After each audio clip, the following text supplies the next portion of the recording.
cada dia surgem mais avistamentos de fenômenos OVNIs. As histórias se multiplicam. Os militares denunciam casos. Devido à possibilidade de existir vida em outros planetas, podemos dizer que nos visitam?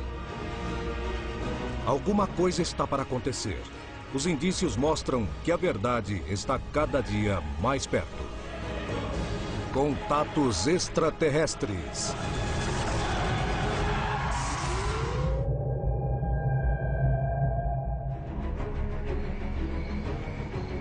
Chile, 1977. Uma patrulha militar presencia luzes estranhas durante um longo período de tempo.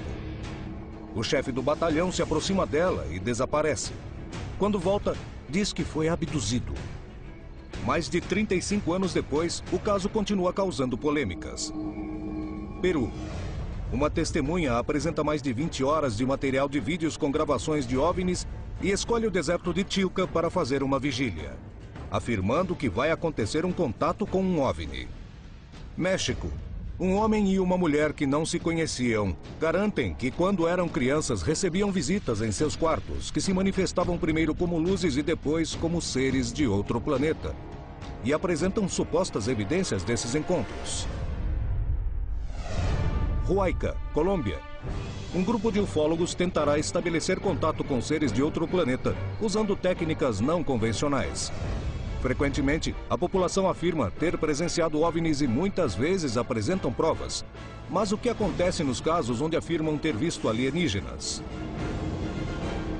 A maioria desses incidentes acaba sendo falsa ou errada, mas outros permanecem sem explicação. Esses acontecimentos são erros de interpretação? Estamos diante da presença de fraudes? São a prova mais contundente de que estamos sendo visitados.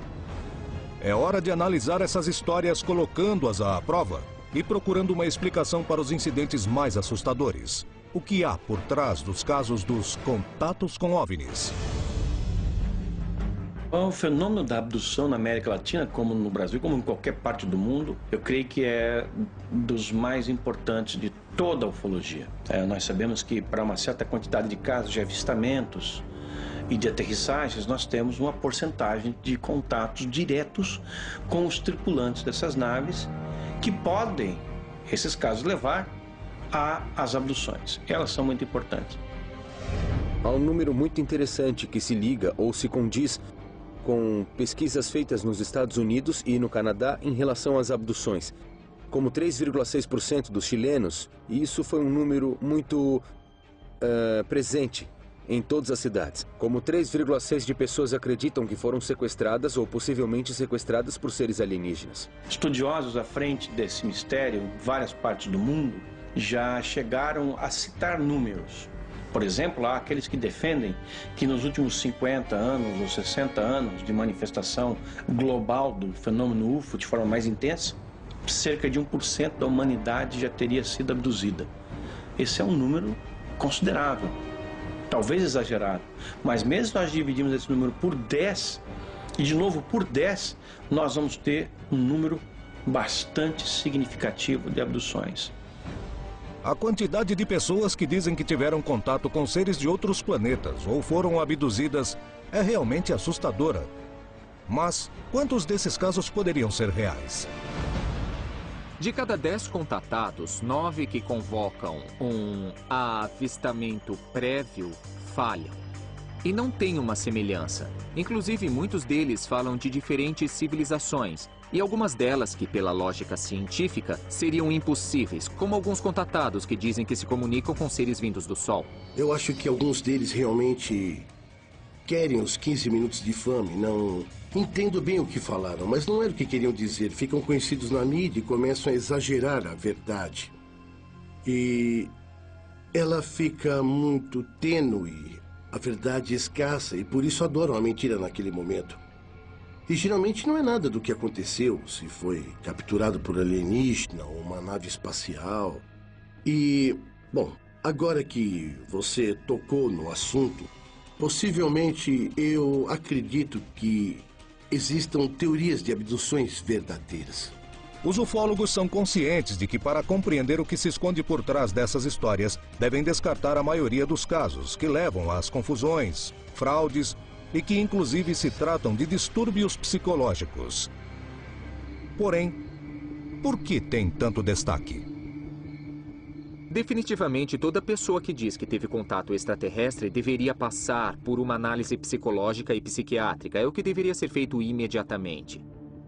Se somarmos aquele que convoca um avistamento prévio e naquele dia e hora que ele estipulou, diante de muitas testemunhas, diante de câmeras fotográficas e diante de vídeo acontece um avistamento, então poderíamos estar falando disso.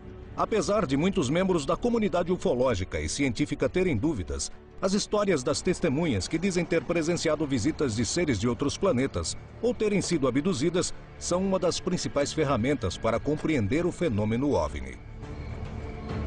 É possível que as histórias dos contatos sejam as mais fascinantes e polêmicas que rodeiam o fenômeno OVNI. Acontecimentos que muitas vezes se provam falsos, testemunhas que parecem não confiáveis, nos levam a desacreditar desse tipo de caso. Mas como se explicam as evidências apresentadas por muitas testemunhas?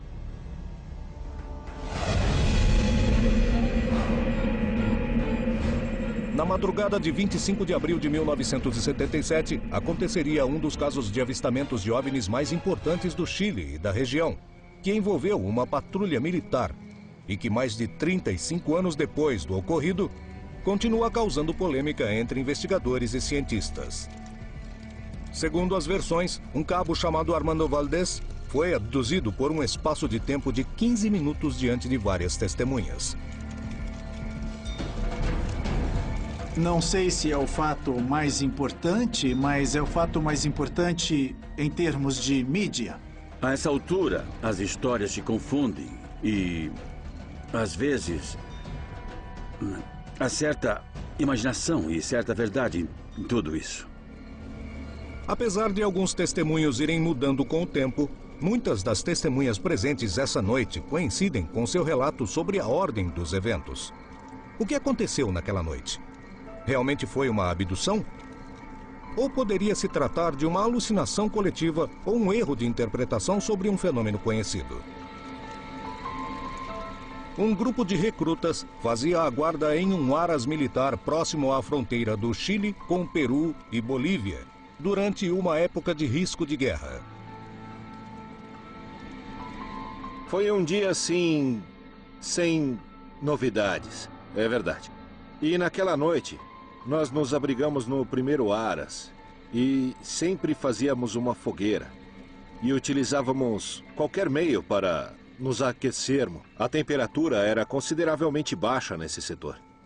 Era uma guarda no Aras, formada pelo cabo Armando Valdés, de 22 anos. E ele estava a mando de um grupo de 7 soldados recrutas, todos muito jovens. Os recrutas iam se deitar quando uma luz muito brilhante começou a se destacar na paisagem do lugar. Nesse momento, não suspeitavam que seriam protagonistas de uma história realmente assustadora. Vimos uma luz muito grande, uma luz resplandecente. Saía do morro, passava pelo Aras e na nossa frente essa luz se tornou maior. E começou a fazer alguns movimentos, se aproximando e se afastando do grupo. Segundo alguns, se aproximava e se afastava. Outros dizem que essa coisa permaneceu no lugar e que aumentava e diminuía de intensidade. Mas o brilho dessa luz era tão intenso que nos impedia de vermos mais além do que se tratava aquela figura. Os recrutas perceberam que estavam diante de um fenômeno realmente estranho, que apenas acabava de começar. O que era essa luz? Ao sermos surpreendidos por um objeto desconhecido, entrelaçamos os braços, formamos uma corrente. E Valdés, que naquela época era muito religioso, ele começou a gritar. Porque ele não falava, ele gritava. Identifique-se em nome de Deus. E começamos a rezar. E chegou um momento em que todos sentimos pânico, porque não sabíamos o que era. A luz se afastava e se aproximava. Se afastava e se aproximava. A luz continuou realizando movimentos estranhos, causando pavor às testemunhas que estavam muito assustadas e não compreendiam o que acontecia. Era um pânico, era uma situação de perplexidade total. A gente ficava com o olhar fixo. Eles não sabiam o que era isso. O Cabo Valdez começou a gritar para a luz, ordenando que ela se identificasse. O cabo responsável pelos recrutas ordenou que todos dessem os braços para enfrentar o que viam. Mas isso não impediu que, diante desse fenômeno inexplicável, o cabo desaparecesse na frente de todo mundo. O que aconteceu com ele? O que houve nessa noite?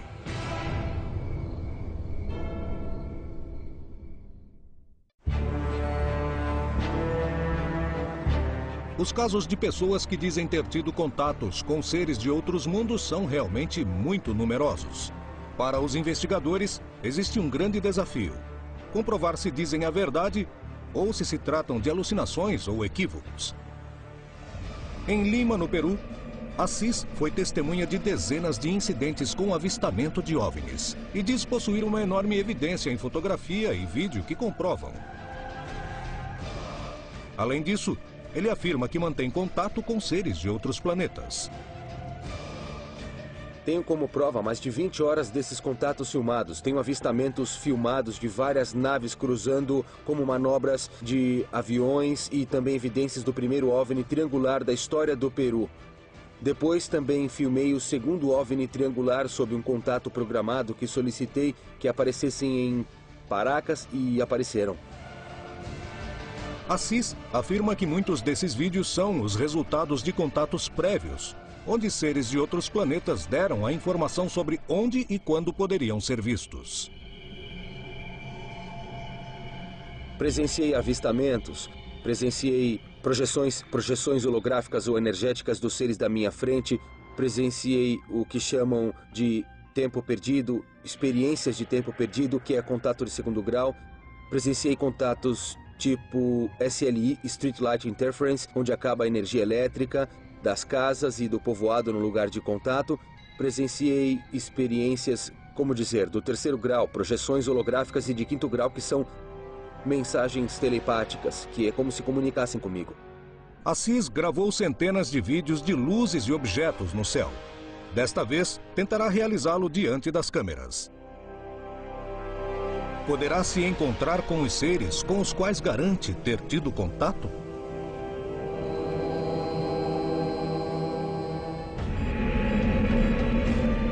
Na madrugada de 25 de abril de 1977, um grupo de recrutas chilenos fazia guarda em um aras militar, em uma região muito próxima à fronteira com o Peru e Bolívia, quando foram testemunhas de uma luz que tinha um comportamento realmente estranho. A luz se aproximou da região onde eles se encontravam e pousou sobre o lugar. O Cabo Valdez, que comandava o grupo, deu a ordem para que dessem os braços. Apavorados, os recrutas obedeceram, mas minutos depois, Valdez desapareceu diante de todos. A história que os soldados contam é que, exatamente em algum momento em que a luz aumentava e diminuía de intensidade, e em algum momento o Valdez se separou deles e caminhou em direção da luz. E nisso a intensidade da luz aumentou e perderam o Valdez de vista. Não o viram mais. Depois que perceberam que Valdez não estava mais com o grupo, os recrutas decidiram ir procurá-lo, sem compreender o que estava acontecendo. E quando eles pretendiam sair para procurá-lo, dizem que ele reapareceu, como se o tivessem deixado ali. E ouviram ele dizer, rapazes, como se estivesse pedindo socorro, pedindo ajuda. De repente, escutamos uma voz gritando, rapazes! E uma voz desesperada. Não era uma voz clássica, rapazes. Era uma voz que pedia socorro. Não parecia ser o mesmo que tinham visto minutos antes, e não sabiam que algo mais estranho ainda estava por acontecer. Naquele momento ele estava com o rosto desfigurado. Tremia. de pânico. Os olhos estavam fora da órbita. Pensamos que era frio e, logicamente, a luz sempre se manteve ali. Sempre. O tempo todo. Nós cobrimos ele e ele começou a gritar. E nesse momento ele disse uma frase que também se tornou famosa. Que ele falou com uma voz que não parecia a voz dele, era uma voz alterada. Vocês nunca saberão quem somos, nem de onde viemos e logo voltaremos. Hoje em dia eu acho muito complexo dizer que foi uma representação de Armando Valdez. Era uma época a qual você não podia brincar com isso em guerra não declarada. Era uma ditadura militar e eles também não eram militares de muita categoria. Ninguém nessa condição faria uma brincadeira. Valdez não tinha somente um comportamento estranho. Os recrutas também encontraram algumas alterações físicas no rosto do cabo e em seu relógio de pulso, que confirmaram que algo realmente estranho tinha acabado de acontecer. Quando olhamos, percebemos que o Valdez tinha uma barba crescida de uns 5 dias, aproximadamente. Ele tinha um relógio digital daquela época que mostrava os dias e calendário também. Digamos, ao invés de marcar 25 de abril, o relógio marcava 30 de abril e estava parado. Então eles relacionaram os 5 dias do relógio, da mudança de data, com o crescimento da barba. Existe algum fenômeno que possa explicar o que estava acontecendo com Valdez? A barba poderia ter crescido em tão pouco tempo? Nós médicos vimos muitas vezes que há pessoas que de um dia para o outro perdem todo o cabelo por um estresse traumático, ou partes do cabelo, que é uma alopécia focalizada, ou fica grisalho. Mas não que a barba cresça ou que o fenômeno aconteça ao contrário. Além disso, um dos fatores que acontece nas regiões frias, por exemplo, é que o frio impede precisamente o crescimento da barba. O que realmente aconteceu? Qual a relação desse fato com o relógio de pulso que estava usando e que apareceu marcando uma data diferente do dia em que aconteceu o incidente? Se tratou de uma fraude? Quando falamos com os recrutas, com os que viram isso, percebemos que realmente aconteceu um caso de avistamento de luzes de origem desconhecida e que até agora não sabemos o que era. Eu tenho a impressão de que tanto o relógio quanto a barba foi uma invenção exagerada naquele momento e que simplesmente Valdez já tinha barba naquele dia. Obviamente há um compromisso emocional aqui. Houve um acontecimento, algo extremamente interessante aconteceu, que o próprio cabo Valdez e os próprios recrutas de uma forma ou de outra foram modificando com o tempo. E também a mídia sensacionalista, mas que algo aconteceu. Isso é o interessante desse fenômeno e por isso temos que analisá-lo desde esse ponto de vista. Não sabemos exatamente o que é, podemos afirmar essencialmente que esse fenômeno carece de evidências claras e concretas que nos permitem esclarecer do que se trata.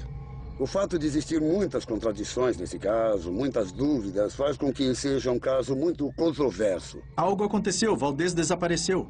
Por um período de 15 minutos, 20 minutos. E ele realmente até agora não se lembra o que aconteceu nesse intervalo que esteve desaparecido? 35 anos depois de ter vivido essa experiência, hoje em dia, pelos conhecimentos que eu tenho, pelo que eu li, pelo que eu me informei e vendo os avanços da tecnologia, ainda não consigo decifrar o que nós realmente vimos. Eu sempre tive certeza absoluta de que algo ali aconteceu. Algo muito importante para as pessoas que viveram naquele momento. E que os que realmente sabem a história, que viveram e a recordam, são os recrutas. Que Valdez se perdeu em algum momento, se perdeu.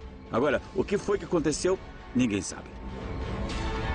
A polêmica ao redor do que foi chamado Incidente do Cabo Valdez continua até hoje sem ser estabelecido o que realmente aconteceu naquela noite. Mas algo parece estar claro. Os recrutas presentes foram testemunhas de um caso que não parecia ser deste mundo. No Peru, Assis se preparava para viajar ao lugar onde garante que terá contato com seres de outros planetas. O que realmente conseguirão ver?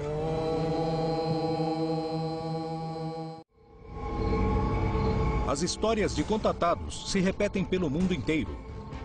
Pessoas que não se conhecem que pertencem às mais variadas culturas, ao longo do tempo fornecem relatos semelhantes sobre como esses contatos aconteceram e o que puderam ver.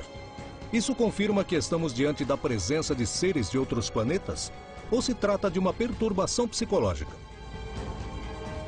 Há um histórico de longo prazo por trás desse fenômeno, que é de moldar a consciência coletiva das massas para aceitar uma presença realmente alienígena. Quer dizer, uma sofisticada civilização que está nos monitorando. E se sugere que eles estão nos monitorando como antropólogos cósmicos. E os contatados são experimentos sociológicos para ver como podem penetrar em uma sociedade e como eles podem dar determinada mensagem. No caso dos contatos, existe também um quadro claro, conhecido como delírio messiânico. E com toda essa ideia de que eu tenho uma mensagem para entregar, uma mensagem e uma missão nessa terra. E essa missão geralmente tem muita relação com os fenômenos históricos que não acontecem. Antigamente, a maioria dos contatados não falavam do tema da paz mundial. E hoje a mensagem é que temos que salvar a Terra, que temos que cuidar do aquecimento global e coisas desse estilo. Os casos de contatados despertam enormes polêmicas na comunidade científica e ufológica em relação à possibilidade de que exista vida em outro planeta e de que somos visitados. Cada vez que fazemos perguntas complexas, perguntas de física, por exemplo, de matemática, não conseguimos resposta. Parece que não estão interessados em ciências como nós. Digamos que voltamos à época quando Cristóvão Colombo estava chegando às margens da América pré-colombiana. Suponhamos que vemos o Colombo chegando, desembarcando, e nos aproximamos e lhe mostramos nossos telefones celulares e dizemos: olha, isso existe. Mesmo ele sendo o homem mais sábio do mundo, naquele instante não teria entendido. Imagina uma situação que nos dura 1000 anos de superação, de evolução. Então, os contatados recebem informações do tipo filosófica, do tipo mística, porque é o que realmente resta na psicologia. Porque não vamos entender como um OVNI funciona. As histórias de contatados despertam todos os tipos de polêmicas sobre a veracidade das testemunhas e suas histórias. Porém, o que acontece nos casos nos quais os envolvidos apresentam evidências? Há anos, no Peru, Assis afirma que ele foi contatado por seres provenientes de outros planetas que lhe dão indicações de quando se manifestarão como OVNIs que ele mesmo gravou e fotografou. Possui mais de 20 horas de material com imagens realmente assustadoras, que parecem fugir de qualquer explicação possível. Assis tentará demonstrar sua capacidade para estabelecer contato com seres de outros planetas. Combinamos uma data para entrar em contato com seres extraterrestres, para determinarmos que eles aparecessem no deserto de Chilca. Lá será feita uma vigília. É um lugar especial, um lugar afastado. Vamos ter uma espécie de preparação, digamos, para estar em uma melhor sintonia vibracional, para conseguir estabelecer esse contato. À noite, no começo da noite, eles irão aparecer. Um grupo de ufólogos acompanhará a vigília para garantirem que um fenômeno inexplicável não será confundido com um OVNI. Estou aqui porque é importante verificar que o caso de Assis é genuíno. É um caso onde, aparentemente, as presenças extraterrestres estão tentando se comunicar com o planeta Terra de uma maneira séria. Assis decide realizar a vigília no mesmo lugar onde garante ter sido testemunha de avistamentos de naves em outras ocasiões. Muito bem, rapazes, esse é o lugar que no dia 30 de novembro o contato aconteceu justamente nessa região e as primeiras naves apareceram por esses morros. Imediatamente depois de arrumar o lugar para que a vigília fosse realizada, eles começaram a preparar os objetos que levaram para a região, que lhes permitirão fazer um monitoramento mais detalhado do que possa acontecer. Os aparelhos que trouxe são um detector de campos eletromagnéticos naturais. Também trouxe um aparelho que serve para detectar campos eletromagnéticos de instrumentos eletrônicos de aparelhos. E uma filmadora que utiliza raios infravermelhos e a luz ultravioleta para detectar, porque às vezes o que os olhos não veem sai na câmera. Bom, o convite já está feito. Realizamos anteriormente, houve uma coordenação Já houve avistamentos confirmados que estariam presentes no dia de hoje.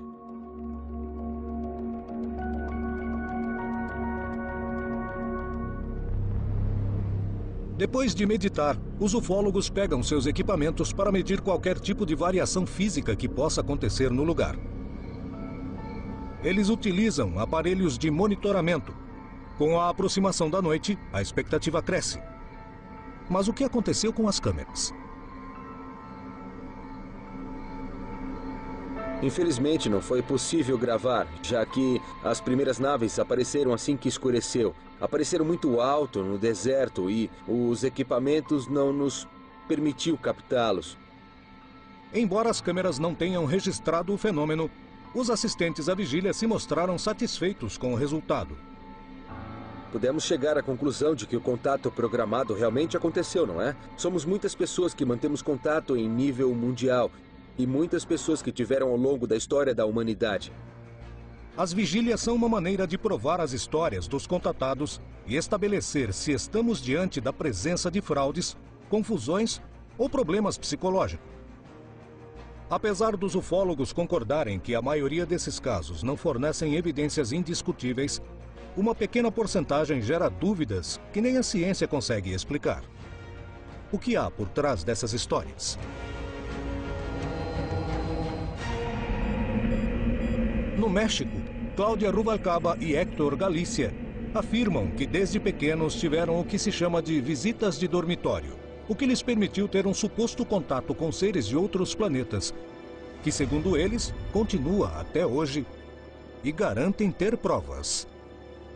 Os contatados no México. A história, a partir dos anos 40, fim dos 40, quando as pessoas começam a sair dos meios de comunicação, a fazer conferências, a fazer reuniões em grupos muito reduzidos, eram pessoas que garantiam manter uma comunicação direta com seres que vinham de diversos lugares, desde o planeta Marte, o planeta Mercúrio. Outros garantiam que vinham do Sol. Outros diziam que eram seres de luz, como Cláudia Ruvalcaba e Héctor Galícia, que afirmam que têm uma comunicação direta com seres que vêm de Andrômeda e que, bom, estão dando uma quantidade enorme de informações. Esta primeira comunicação acontece a partir dos 4 anos. Nas primeiras noites que eu me lembro, só apareciam alguns tipos de luzes no meu quarto. Quando essas luzes entravam no quarto, causavam uma espécie de vibração ou movimento, porque isso me acordava. Então, ao ouvir esses sons, essas frequências, parecia um enxame de abelhas, de zumbidos. Então isso me fazia acordar, me levantar e perceber que havia algumas luzes brincando no quarto, uma espécie de balões que entravam no quarto e giravam em uma alta velocidade e causavam principalmente esse movimento de vibração. Eu ia completar 8 anos quando, na casa onde morávamos, encontrei uma esfera. Quando vi essa luz pela primeira vez, senti várias sensações em meu corpo físico. Eu me lembro que tudo vibrava e quando somos crianças nos perguntamos 20 mil coisas se o que estamos vendo é real ou não. Era uma esfera desse tamanho que pulsava e se contraía. Eu calculo que tudo isso durou 4 meses. E havia noites que eu esperava para ver essa esfera e não via absolutamente nada. E acabava dormindo. Havia algumas noites que estava fazendo alguma atividade e de repente sentia a sensação em meu corpo e eu via a esfera. Essa primeira fase, digamos, durou 2 meses até que uma dessas luzes entrou no quarto. Eu ouvi, além da vibração e o som, uma espécie de batida. Isso me fez sentar e quando percebi, uma dessas bolas flutuava bem na frente da minha cama, na altura dos meus pés. Cláudia não podia imaginar que seria testemunha de uma experiência única que mudaria sua vida para sempre.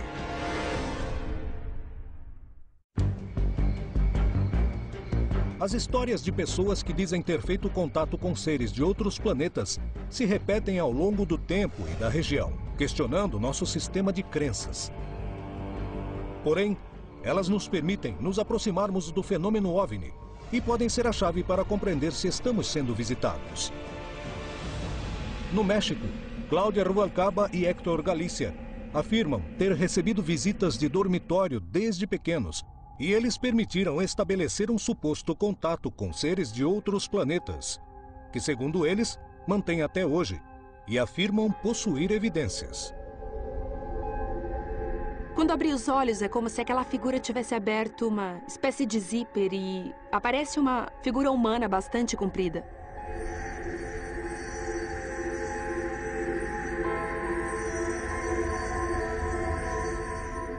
O auge dessa experiência foi quando eu vi que essa esfera se alongava pelo quarto e vi uma figura imperceptível, uma figura que para mim não era somente uma luz. Eu já via um contorno de uma cabeça, eu via ombros, via braços, via o corpo inteiro. Tanto Cláudia como Hector receberam mensagens de indivíduos diferentes que deveriam ser transmitidas. De que se tratam esses supostos contatos? O que diziam essas mensagens?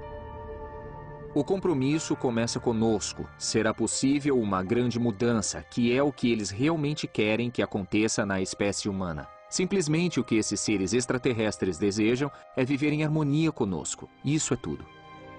Quando tive o primeiro diálogo com aquele ser que apareceu, ele me deu uma informação e me comenta que são as pessoas que vieram do sistema de Andrômeda, dessa galáxia que está no sistema de Andrômeda. E ele me dizia que, na verdade, a origem dessa comunicação com a humanidade sempre aconteceu, que eles observam essa humanidade, que somos um projeto, que fazemos parte da realidade deles e que sempre estiveram presentes. Na verdade, nossa história humana faz parte deles.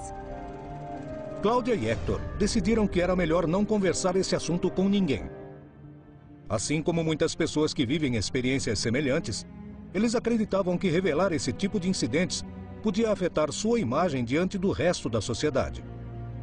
As supostas experiências de contato que Cláudia e Hector viveram se repetiram ao longo dos anos.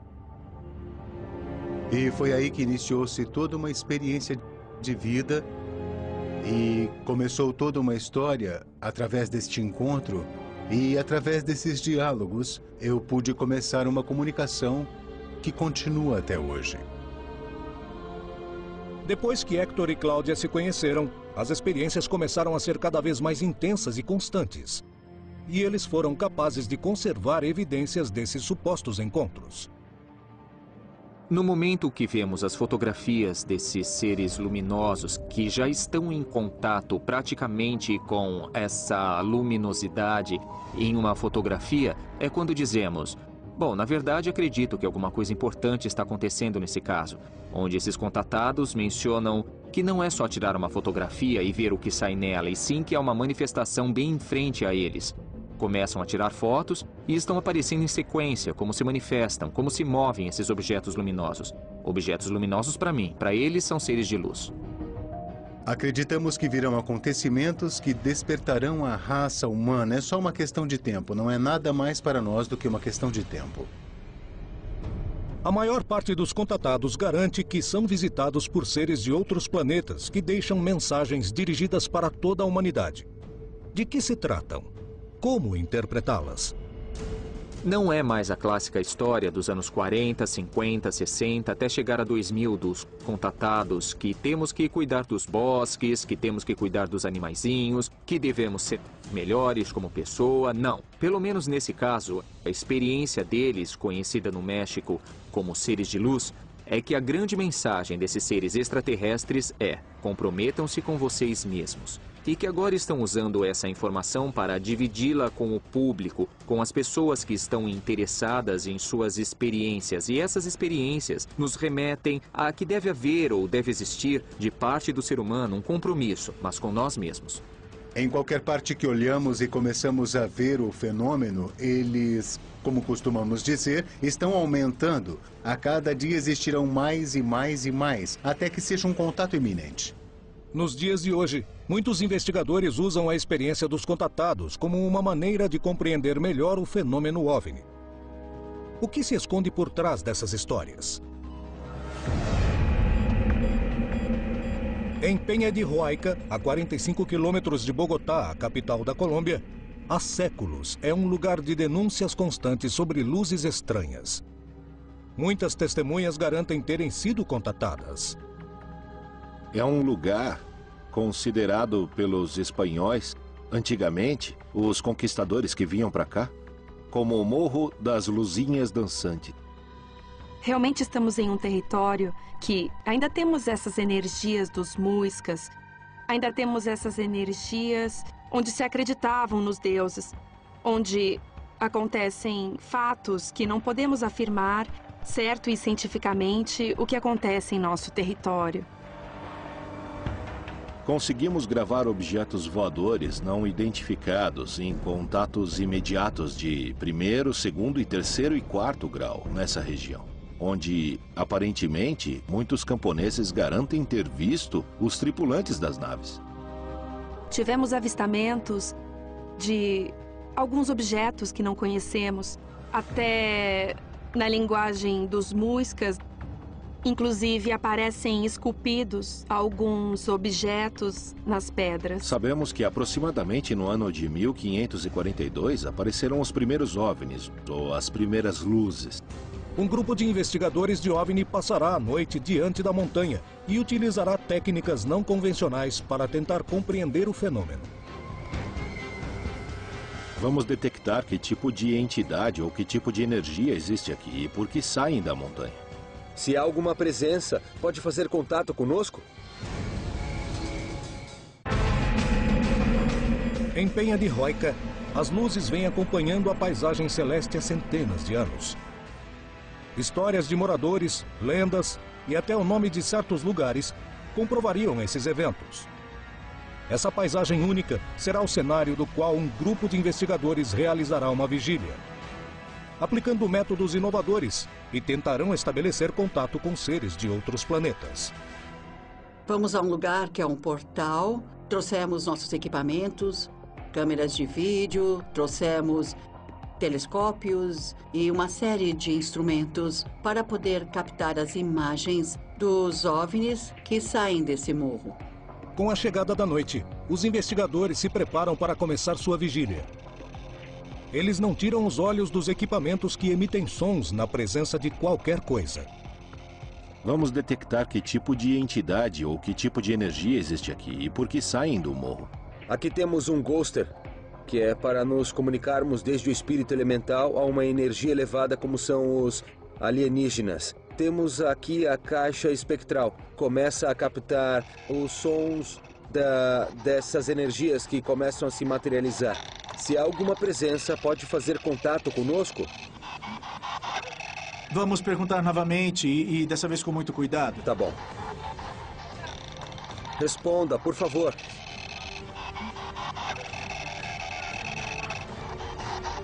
Isso. Você é de procedência extraterrestre? Precisamos de uma manifestação no céu. Podemos tirar fotos. Vamos ver se aparece. E o Jairo, ou Jairito, é o que tira fotos aqui? Aqui é o Jairo. Eu vou tirar umas fotos e queria que estivesse presente para fazer um vídeo ou uma foto, quer em grupo ou quer sozinho. Sozinho. Sozinho? Pode mostrar? A coordenada. Em que lugar é possível? À direita. Enquanto Jairo se retira para tirar a suposta fotografia, o resto do equipamento fica no lugar. Estava em cima. Tirei uma foto e aqui está a parte em que estava em cima. E eu disse, por favor, desça para tirar a foto. E que não se apresente com um aspecto físico. Sim, e sim, se apresenta como um aspecto de energia. Aqui ainda está escuro, mas se vocês olharem bem, vocês vão ver que está bem aqui. Os investigadores não permitiram que as câmeras os acompanhassem para registrar o momento da fotografia. Portanto, não há como saber se o que aconteceu naquele momento foi verdade. Nem é possível definir se a tecnologia não captou interferências de outro tipo. Porém, os avistamentos de luzes em Huayca são uma constante. Qual é a verdade? Só resta o testemunho dos presentes, os quais estão convencidos de que o contato foi estabelecido.